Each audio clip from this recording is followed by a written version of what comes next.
الف اللہ۔ حضرت حمدون رحمۃ اللہ علیہ ایک رات اپنے دوست کے سرحانے بیٹھے تھے۔ وہ نزع کی حالت میں تھا۔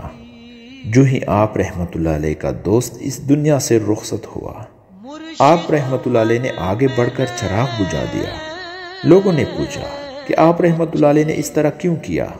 آپ رحمۃ اللہ علیہ نے جواب دیا کہ جب تک دوست زندہ تھا چراغ اس کا تھا، لیکن اب یہ یتیموں کا مال ہے، اس لیے ہمیں یتیموں کے مال کو اپنے استعمال میں نہیں لانا چاہیے۔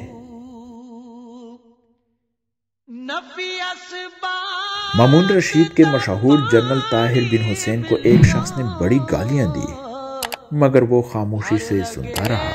اس کے ایک دوست نے کہا، جنرل طاہر، تم عہد مامون کے سب سے بڑے جنرل ہو، اس شخص کو تم کوئی سزا کیوں نہیں دیتے؟ جنرل طاہر نے جواب دیا، مچھر کو مارنے کے لیے طاقت کا استعمال فضول سی بات ہے۔ دوست نے پھر کہا، تب پھر تم اس کو جوابی گالیاں دے کر اس کی زبان بند کر سکتے ہو۔ جنرل ہنسا اور بولا، میں ایسی لڑائی میں حصہ نہیں لینا چاہتا جس میں غالب مغلوب سے زیادہ ذلیل ہو جاتا ہے۔